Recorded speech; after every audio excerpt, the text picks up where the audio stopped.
Boom! We are live, ladies and gentlemen, boys and girls. Welcome to the Life as a Chad YouTube channel. And I thank all of you for being here, wherever you may be. And of course, however you may be listening. This one's going to be quick. I'll probably do another longer version of this, but considering that this is one of the most popular videos I've done, um, for better or for worse, and it relates to Sydney Watson and her time on the You Are Here or Slightly Offensive, whatever the fuck it was, show. And the video was mainly about her and whether she was a good fit. And I also commented a lot about um, her conservativeness or her lack thereof. And I think that's important to note because, and I'll probably show this in the longer video that I do, but a lot of the comments that I've gotten on that video that are contrary to what I said have to do with one of two things.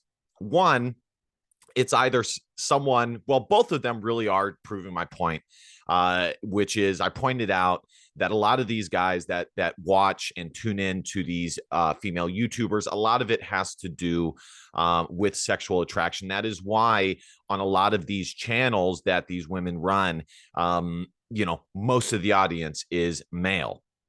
Now, that's usually the case when it comes to politics.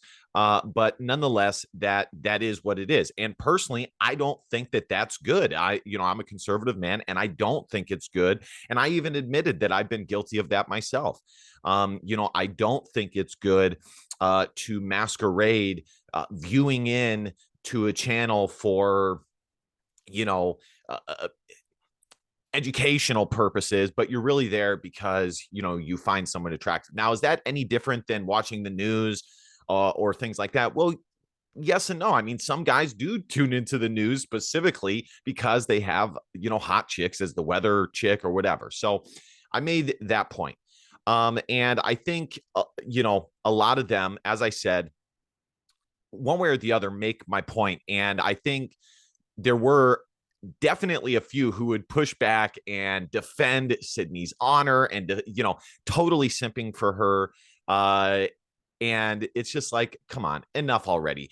The other individuals who I would say in a certain regard were simping, but maybe not to the degree they were, would point out the Elijah Schaffer situation. And that's important to this because there has been new information that has come out with the Elijah Schaffer situation from the Slightly Offensive channel. If you don't know, Sydney Watson departed the show, and I forget what her name is. She got her start on Infowars, Latino chick. They both left the show, and Elijah Schaffer has subsequently quit the Blaze as well. Now, he says he can't talk about it because he has an NDA. Now, here's the thing. I need to say this. When I made the video about Sydney Watson, none of my critiques had anything to do with the personal aspect. There are some people who wanted to portray that I made it personal, that I was talking about the behind the scenes stuff. I had no idea about any of this, okay, which I will get to, but I had no idea about any of it. And you simply cannot point out personal situations that have come out later as a reason to disregard critiques about whether Sydney Watson is actually conservative, whether she was actually good on the show, whether she revealed that she was a feminist on the show, which were the main three things that I pointed out. I pointed out that she, when pressed against it, we saw it with Nick Fuentes, we saw it with what is his name? Kai Schwimmer. We saw it was Kai Schwimmer.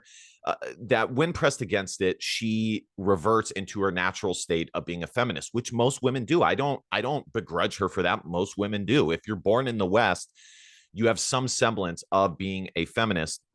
And then the second thing is, I just think on the show, she wasn't that great. She, really halted the show at times. especially when she was not winning or was not particularly looking well. She would take over the show and, dig herself a deeper and deeper hole. And the third thing is that I just don't think she's really that conservative, which is the main reason why she did not do well on the show. That is all I talked about. So these individuals who are pointing out this personal situation after the fact when it comes to Sydney and on the show to um, negate what I said in my video is just silly, because I didn't talk about any of those things. I didn't. I never brought up anything personal. Everything was all fair game. Everything was something that I would be okay if you critiqued me about. How conservative or not conservative I am, whether I'm a feminist or not, or whether I'm even good on this YouTube show. All those things are fair game. So yeah, the nuts and the bolts of it is that that Elijah Schaffer has stepped away from the show, from his show. All of them have. Who knows what's going to actually happen with the show? It sounds like the allegation is that he grabbed the InfoWars chick's breast. That's the allegation. And, overall, I think this points to a couple of things. Okay. Now, is it possible that this is true? Sure. It's possible that it's not true. All I'll say on the matter is there's always two sides to every story. And I'm not going to go in one way or the other. I'm certainly not going to outright defend Elijah Schaffer, as some people in the comments would like to believe. When I made the critique of Sydney Watson, it was not in support of Elijah. It had nothing to do with Elijah. I could give a shit about Elijah. I'm certainly not going to do that, but I'm certainly not going to, jump on the grenade, the bomb that is this information and, pick one side. There's always two sides to every story. Okay. But I think that this points out some things that I even talked about in my video, such as, women in the workforce, women, especially conservative. How many more examples do we need of quote unquote conservative women being involved in politics and a situation like this arising? How many more examples do we need?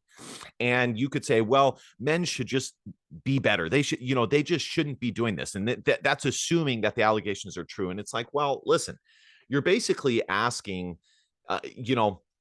you're basically taking all, as it usually is the case in the West, all accountability from the woman, and, acting as though she just pranced around and, did not lead anything on or do this to instigate the matter. That does not necessarily mean that if you do what Elijah did allegedly, that makes it okay. I'm not saying that. But what I am saying is there's two sides to every story. And I think for conservative men, we have seen time and time again where they allow women into these spaces, and, it totally just fucks them over. It really, really does. And then the second thing is, I think as a whole, the Conservative Party is going through an identity crisis. I think you have paleocons and you have neocons battling it out for who is going to represent the right of center populace. And I think right now nationalism is winning. I think people are tired of the metaxas, the neocon stuff, and things like that. And so because of that, you have stations like The Blaze who are more neocon, but then they have somebody like Elijah come on who has some sympathy towards the more nationalistic type agenda. And, it just doesn't end well, because in the end, they aren't fully on the same side. Even though they're conservative, they still have some major disagreements about how things should work and how we should present ourselves within politics. So this is a very interesting story. The main thing I want to say, and as I said, I'm going to be doing a longer video on this, is just that I did not make the video in support, not this video, the video before. I didn't make this video in support of Elijah in my critique of Sydney. I could give a shit about Elijah. I never really watched his stuff. Um, and then furthermore, all my stuff was professional critiques. None of it had to do with all this personal shit. So if you are trying to use this personal shit as a way to negate the professional critiques I pointed out with Sydney when it came to her time on the slightly offensive show, it's just not a good argument, and I think it's unfair. And I do think by and large, the comments that I have seen have kind of made my point for me that you have a lot of these simps out here, including conservative men. Sometimes they're the worst simps, who just totally come to the rescue, milady type stuff as far as the comments go, before all of the allegation stuff. And I find it interesting. And as I said, I think men in general really do need to be careful when it comes to women in the workplace, and you have to be able to keep it separate. You cannot allow the two to cross pollinate. And I know it's easier said than done. I really, really do. And I know that men play by a different set of rules than ladies do, but it is what it is. So this is a very interesting story. I can't wait to do a longer video on this. Let me know what you guys think in the comment section. I'll probably link the other videos that I made regarding this topic in the description, so you guys can watch all of them and see, kind of my point of view of the, in fairness too, that I, really was not going after the personal side of things when it comes to Sydney Watson. All right, guys, thank you for watching. Like, comment, share, and of course, subscribe. Takes 1.25 seconds. And last but not least, DBAP, don't be a pussy willow in facts or feelings, because your feelings don't matter. See you guys next time. Bye.